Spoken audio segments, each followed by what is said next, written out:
Would you tell us something about the hotel? Because everybody in Europe certainly has a lot of respect for the hotel because of its history. Was built as a residence. And it became a hospital during the U.S. occupation from 1915 to 1934. In 1916, the Marines turned it into a hospital, and rooms 1 through 10 were the maternity ward. So we still refer to that as the maternity ward. Oh, okay. And in 1936. The Marines left 1934 and 1936. The Oloffson family leased it from the people who built it. And turned it into the Oloffson Hotel. Are you an Oloffson? No. And Graham Greene's connection? And in 1950s and 1960s, people used to come to Haiti more in the 50s as a destination point. And John Gielgud, all these kinds of people used to come through, and Graham Greene came through. Graham Greene wrote a book called The Comedians. And they made a movie out of that. Not here. They built a replica in Africa. They built a replica of the hotel in Africa. And they made a movie with Richard Burton and Elizabeth Taylor called The Comedians. And it was the comedians that exposed the rest of the world to the phenomenon known as the Tonton Macoutes, which were Duvalier's henchmen. Henchmen, the private army. And very subtle stuff. But that was the 60s, and things were very difficult here in terms of tourism, in terms of repression during Papa Doc's days. In the 70s, we had Baby Doc, who was like I wasn't here then. He was supposed to, Baby Doc was Papa Doc's son.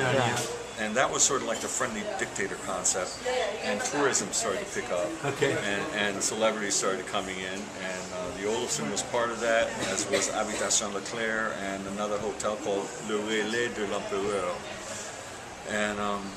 And tourism picked up, and it was really booming in the 70s, and then in 1982, the AIDS thing started to come around. Absolutely. I was in the States for the back end of that. So, and then they started saying that AIDS was invented in Haiti.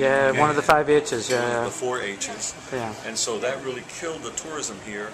And then in the mid-80s, Washington decided that they didn't want Latin American dictatorships. My dad was working in Washington at the time. What did you do, Richard? He was Secretary of Latin American Affairs the political, at a think tank. And what part of Latin America was he associated with? He was associated with Brazil, but South America was really his, all of South America. I see, okay. No, dictatorships all over the place. Oh, not in Brazil, no. But he was brought up to Washington at that time. Haiti went into election mode in 1986, and the politics has never really been settled since. Sure. Then. And when did the United Nations come in? United Nations started coming in the early 90s. First it was the OAS, and then the UN started coming in the early 90s. They left in 96 when Preval was president, and they came back in 2004, 2005 after Aristide's second departure. Peter, you were at Aristide's house yesterday, from what I see.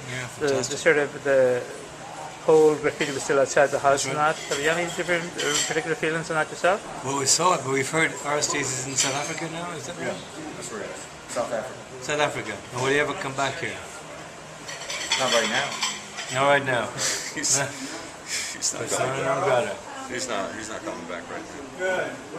So he was the last what, dictator here? Aristide? Yeah. Well, he didn't really quite get there, but he was heading in that direction. Well, what happened? Tell us what happened. Well, Haiti's some tough political terrain. Yeah. And you have to, it's tough political terrain, you know. And he did certain things. He did certain things that were positive. One, he made the people, the masses, the population realize that they do have the power to make political change. If not change, at least participate politically. Okay. Change is harder than participation. So, Peter, from what you believe, you're up to your eyes at the moment in terms of political problems in Haiti as well, yeah? We have an interesting comment. mix of your philanthropy being stymied by Local politics. local politics. We're helping just on a small scale with a little Small project. disenfranchised tent village. That's not far from Para there.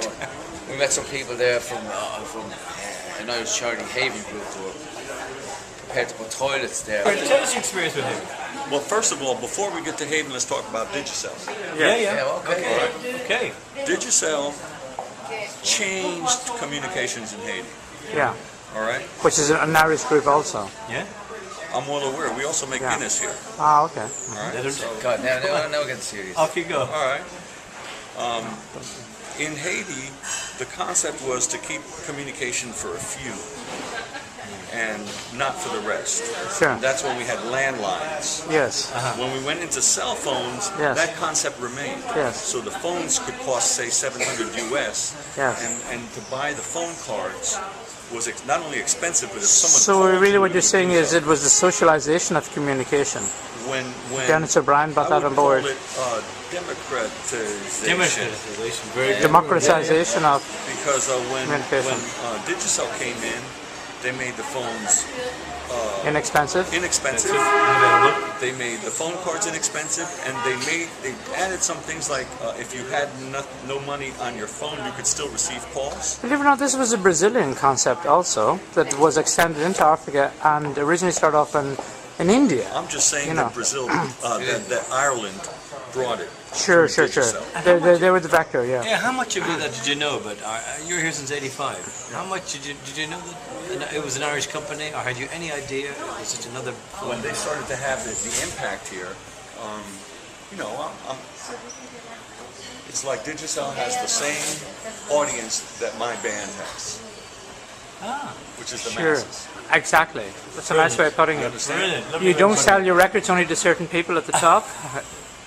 They go across the board, yeah? And so when Digicel did something that made the masses happy, I become aware of it because it's the same audience. And now suddenly, if I need my guitarist, I can call him on the phone instead of sending a car to go find him.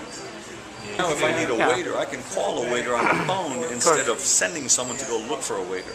Brilliant. So it's changed business, it's changed the social life, it's changed the fundamental. Yes. What is your experience with the other Irish companies working here at Hayden? Haven was tremendous. We went up there with the band. They were building houses. They looked like they were suffering because What of the band are heat. you with? I'm in a band called Ram, Okay. which is a Haitian band. Yes. Play Haitian music. Okay. And we went up there to give a goodbye party to the folks who have been building these 200 homes, Fantastic. which is tremendous because the Irish didn't need to come here and build 200 homes for Haitians who need homes in Wanamint, but they did. They didn't have to build a school, but they did. They didn't have to build a gym.